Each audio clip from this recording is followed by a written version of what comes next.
Madame, Monsieur, bonsoir, bienvenue dans votre rendez-vous d'informateur. Voici ses principaux titres. À New York, le Conseil de sécurité de l'ONU décide de proroger pour une année le mandat de la MINURSO. L'instance onusienne consacre une fois de plus la prééminence de l'initiative marocaine d'autonomie pour résoudre le conflit artificiel autour du Sahara marocain. Les grandes lignes de la résolution dans un instant.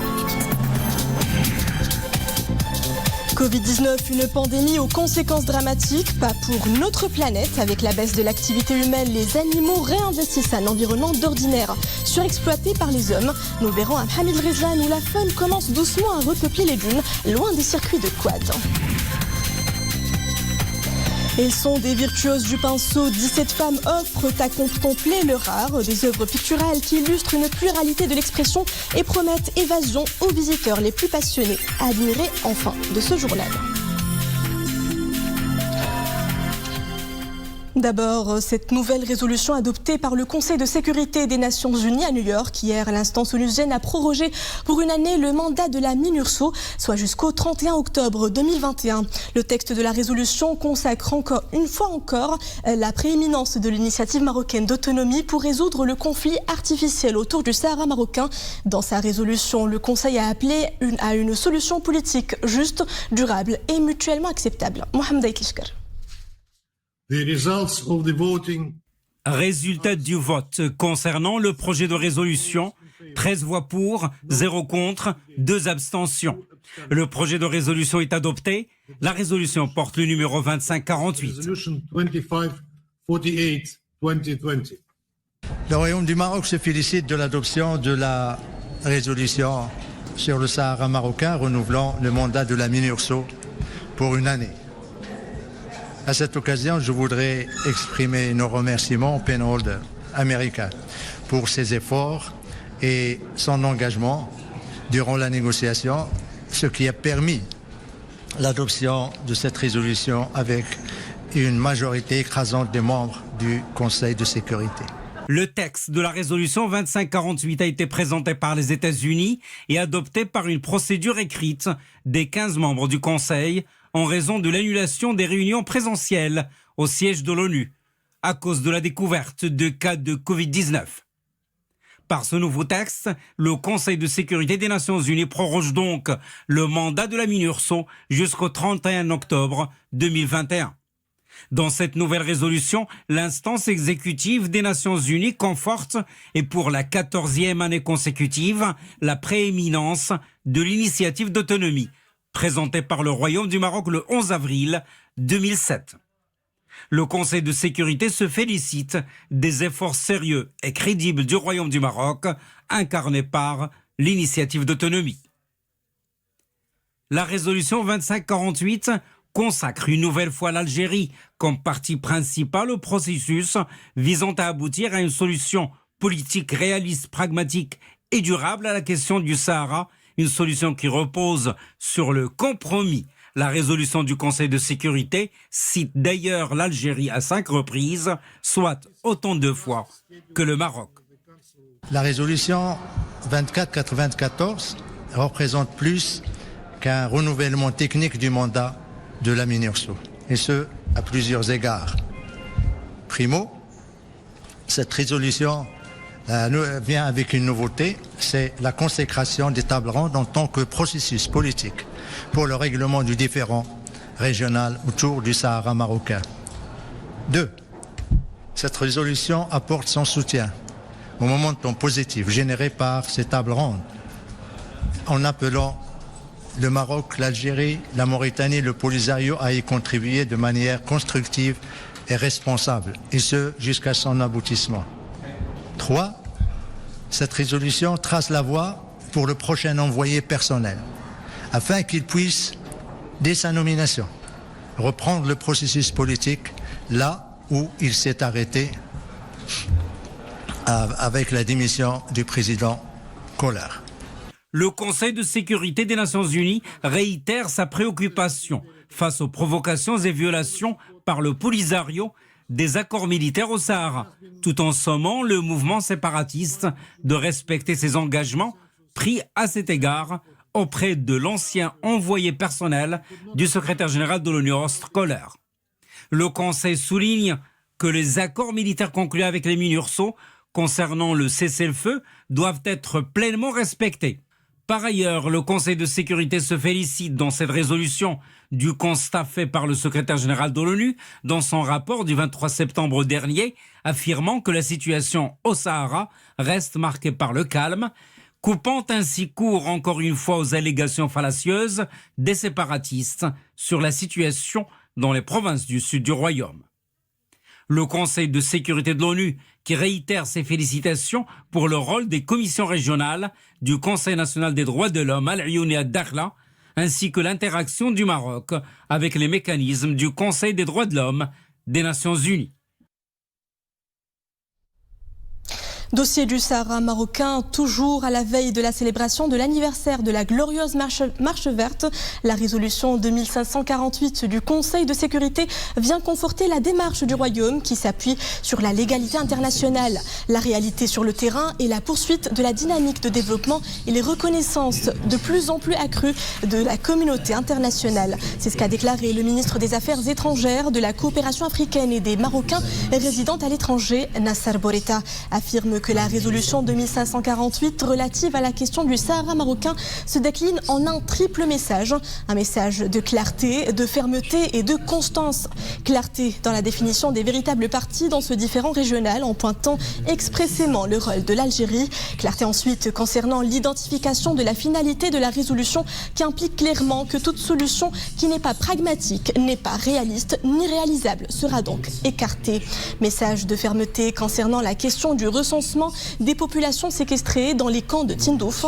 Fermeté également, précise Nasser Bourita, concernant le respect du cessez-le-feu et l'arrêt des actes de provocation et de déstabilisation. Et enfin, affirme le ministre des Affaires étrangères, de la coopération africaine et des Marocains résidant à l'étranger, la résolution du Conseil de sécurité quant à la question du Sahara marocain comporte un message de constance dans la préservation des acquis du Royaume concernant plusieurs points, notamment l'initiative marocaine d'autonomie. Constance également, précise-t-il, concernant la définition du mandat de la MINURSO. Éclairage à présent sur le texte de la nouvelle résolution avec l'ambassadeur représentant permanent du Maroc à l'ONU, Omar Hilal, qui a eu une rencontre avec la presse au siège de l'ONU à New York, juste après l'adoption de la nouvelle résolution hier dans l'après-midi, heure locale. Nous l'écoutons. Cette résolution réaffirme avec force les paramètres fondamentaux de la solution politique. En l'occurrence, l'OP2 de cette résolution définit clairement que la solution devrait être politique, réaliste, pragmatique, durable et basée sur le compromis. Qu'est-ce que ça veut dire dans le langage onusien et surtout du Conseil de sécurité? Ça veut dire tout simplement que les membres du Conseil de sécurité ont définitivement enterré les plans anciens, désuets, obsolètes, irréalisables, datant d'avant 2007. Deuxième observation à ce sujet. Les parties prenantes aux tables rondes sont clairement définies par cette résolution. Il s'agit du Maroc, l'Algérie, la Mauritanie et le Polisario. Il n'est plus question de partis et de pays voisins. D'ailleurs, c'est la raison pour laquelle cette résolution les cite ensemble, avec le même statut, et à 5 reprises. Troisièmement, la prééminence de l'initiative d'autonomie du Maroc a été réaffirmée avec force pour la 13e année consécutive. L'offre d'autonomie marocaine sous responsabilité, sous souveraineté du Maroc, dans le cadre de l'intégrité territoriale du Royaume, reste la seule et unique solution à ce problème. La position du Maroc à ce sujet est irréversible, irréfragable. Elle a été clairement exposée lors des 2 tables rondes ainsi que lors des consultations bilatérales avec l'ancien envoyé personnel. Par ailleurs, cette résolution réaffirme ou réitère les félicitations du Conseil de sécurité au Royaume du Maroc pour ces mesures, pour ces initiatives dans le domaine des droits de l'homme et son interaction avec les mécanismes des procédures spéciales du Conseil des droits de l'homme des Nations Unies. Il renouvelle également son appréciation pour les commissions régionales de la Yoni Dakhla du Conseil national des droits de l'homme dans leur rôle de promotion et protection des droits de l'homme, ce qui constitue un désaveu cinglant à ceux qui tentent de dénigrer le climat de état de droit et de liberté fondamentale prévalant dans nos provinces sahariennes. Lors des débats au format virtuel hier au Conseil de sécurité, les États-Unis ont de nouveau qualifié l'initiative marocaine d'autonomie de sérieuse, crédible et réaliste pour le règlement de ce différend régional. Et je cite la délégation américaine à l'ONU, dont son explication de vote sur cette résolution. Nous considérons le plan marocain d'autonomie comme sérieux, crédible et réaliste. Et il représente une approche potentielle pour satisfaire les aspirations de la population du Sahara pour gérer ses affaires locales dans la paix et la dignité. Washington a également réitéré son appel aux parties concernées par ce différend régional, à savoir le Maroc, l'Algérie, la Mauritanie et le Polisario, à démontrer leur attachement à une solution politique réaliste, pragmatique et durable, basée sur le compromis, sans faire l'impasse sur une reprise des négociations sans conditions préalables et de bonne foi. La délégation américaine a par ailleurs émis l'espoir que l'ensemble des parties respecteront leurs obligations au titre du cessez-le-feu, en allusion directe aux violations commises par le Polisario et ses milices dans la zone tampon de Guerguerat et à l'est du dispositif de défense au Sahara marocain. Position également défendue par l'ambassadeur représentant permanent de la France à l'ONU. Le diplomate a averti contre la situation de blocage en cours, une situation susceptible de créer des tensions de nature à porter atteinte au processus politique visant à aboutir à une solution définitive aux différends régionaux sur le Sahara marocain.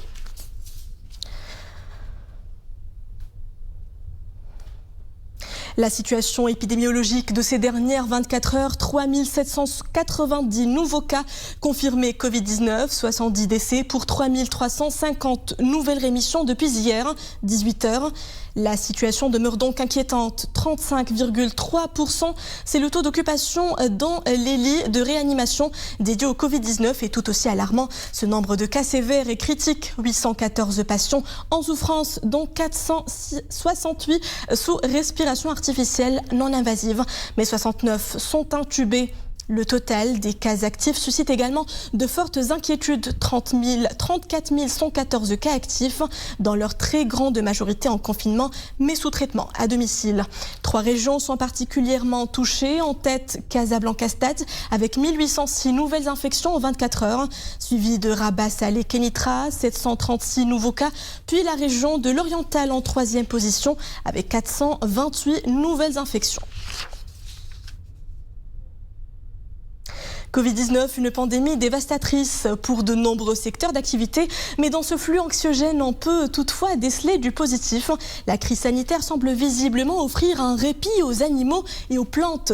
C'est le cas à Mohamed El Rizlan où Adax, loups et autres espèces animalières reprennent leurs droits. Une faune, mais aussi une fleur qui se refont une santé dans les dunes désertées par les humains. Reportage Soumia Blayesh, Nisrine Hamdawi et Mohamed Hassan Mouskour.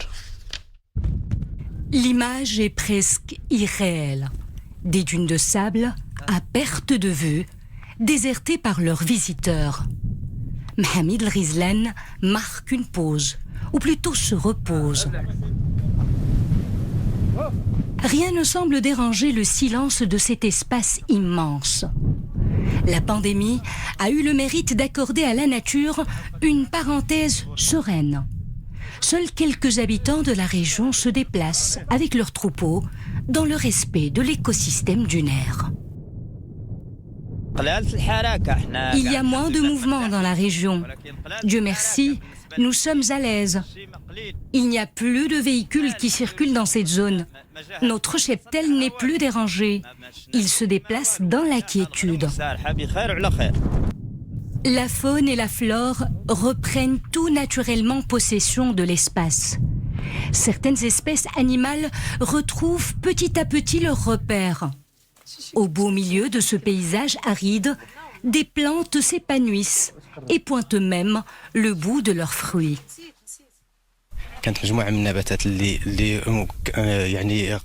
Auparavant, certaines espèces végétales avaient disparu du paysage à cause du tourisme massif et des déplacements des visiteurs en véhicule.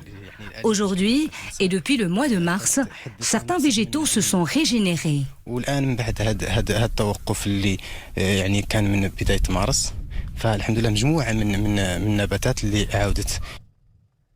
Sur ces dunes de la région de Hamada Draa, les vaisseaux du désert se meuvent seuls comme au bon vieux temps, sous l'œil bienveillant de leur maître. Au coucher du soleil, ils laissent ce grand espace à son silence habituel. Non loin de Mohamed Rizlan, nous restons toujours dans la région de Draa Tafilalt où on vous emmène en escapade.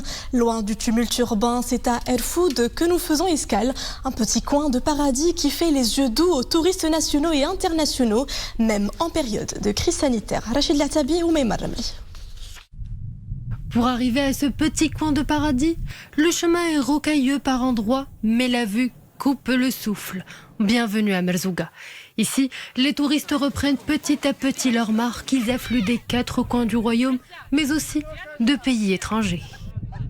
Je suis venue ici dans le sud au Maroc pendant les vacances d'automne des enfants et on est arrivé hier et on en profite vraiment, c'est super. Je suis venue de Nador. Ce voyage me tentait même avant la crise sanitaire. Dès que l'opportunité s'est présentée, je l'ai saisie et je ne regrette absolument pas. Crise sanitaire oblige, il a fallu se réadapter, proposer de nouvelles activités, mais sans pour autant renoncer à l'emblématique randonnée à dos de dromadaire. Incroyable, vraiment. Je suis venue de loin pour la fameuse randonnée à dos de dromadaire. J'avais peur qu'à cause de la crise sanitaire, cette activité soit annulée. Non loin des dunes de Merzouga, c'est à Erfoud que les touristes passeront leur nuit. Et pour les rassurer en cette période de crise sanitaire, les professionnels du secteur mettent les petits plats dans les grands. Après le confinement, il a fallu relancer le secteur touristique, bien sûr dans le strict respect des mesures barrières, pour éviter tout risque de contagion au sein des groupes. Le soleil se couche sur cet havre de paix, l'occasion pour les touristes de s'adonner à de nouvelles activités, manger local et danser sur des rythmes ambiançants. Bref, ici, le dépaysement est garanti.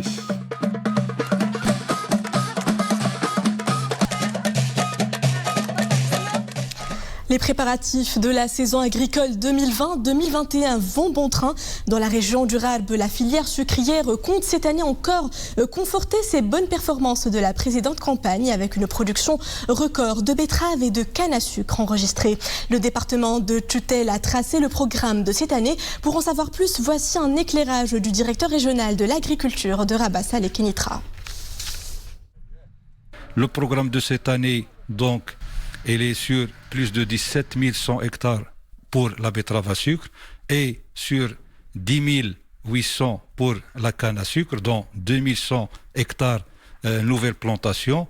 Et toutes les dispositions ont été prises dans le cadre du comité régional de sucre pour réussir cette campagne de culture sucrière. La campagne précédente a été donc marquée par une production record au niveau des cultures sucrières.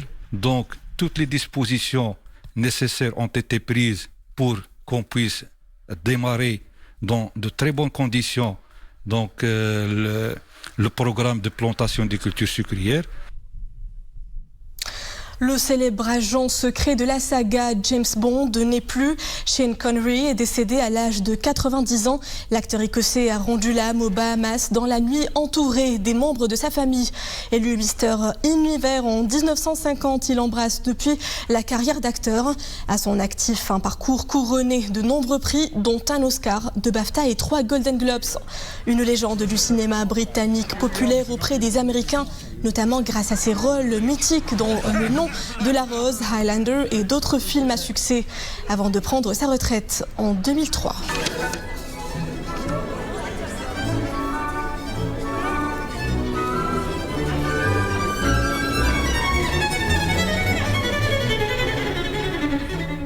Et les artistes émergent de leur longue période d'isolation, dictée, comme chacun sait, par des impératifs d'ordre sanitaire. Ils sont au nombre de 19 et ils ont accepté bien volontiers l'invitation. C'est ainsi qu'ils se retrouvent en cette exposition qui tient place à la galerie Living for Arts à Casablanca. Tous sont réunis autour du thème fédérateur de l'évasion. Mohamed Chikir, Reda Fejah et Dominique Orlando. Les femmes auraient-elles plus que les hommes une prédisposition certaine pour les arts plastiques et en particulier pour la peinture qui requiert si souvent patience et minutie? Au regard de cette exposition collective, la question mérite d'être posée, sachant que sur les 19 artistes réunis, 2 seulement sont des hommes. On est deux à avoir beaucoup de chance d'être entourés par de si belles artistes. C'est magnifique. Un point de vue bien partagé par l'ensemble des protagonistes de cette exposition qui ont surtout pu être enfin réunis. Aujourd'hui, pour moi, c'est un jour de fête parce que j'expose avec d'autres artistes et c'est merveilleux de pouvoir partager son travail avec d'autres artistes. Je suis plus dans le registre de l'art abstrait. C'est des toiles que j'ai travaillées pendant le confinement. Il y a, disons, un peu de tristesse, mais pas tout à fait. C'est comme si quelqu'un qui est enfermé, qui a envie de se libérer. Chacune et chacun, à sa manière, exprime ainsi une émotion sur le monde. Et ce que l'on peut dire, c'est qu'elle est d'une très grande diversité. Je suis toujours attirée par les cultures du monde et surtout le portrait. Je trouve qu'il exprime beaucoup de culture en général à travers le costume, les bijoux, les accessoires. C'est le monde des marins qui m'inspire. J'aime beaucoup le mouvement et la couleur sous-marine. J'aime ça. Je vois beaucoup de documentaires et ça m'inspire. Chaque tableau représente une émotion. Par exemple, nous avons l'émotion de la colère que souvent les gens ils qualifient comme une colère, comme une émotion négative. Mais pour moi, elle vaut la peine d'être mise sur une toile parce que en fait, c'est une émotion qui vous réveille. Se réveiller à la réalité du monde d'aujourd'hui, en particulier en cette période de restrictions sanitaires qui semble devoir se prolonger. Bien sûr, en ce temps-là, on doit sortir un peu de cette crise, de cette situation difficile, tout en mettant en avant différents styles artistiques. Avec un minimum de 3 tableaux par artiste, il est possible de se faire une idée sur les différents points de vue adoptés par l'ensemble de ces plasticiens qui semblent avant tout s'appeler désirs d'évasion. Une fenêtre sur l'extérieur et une belle invitation à l'évasion pour apaiser les esprits. Voilà, c'est la fin de ce journal. Merci à vous de l'avoir suivi. Très bonne soirée à tous sur Al Oula.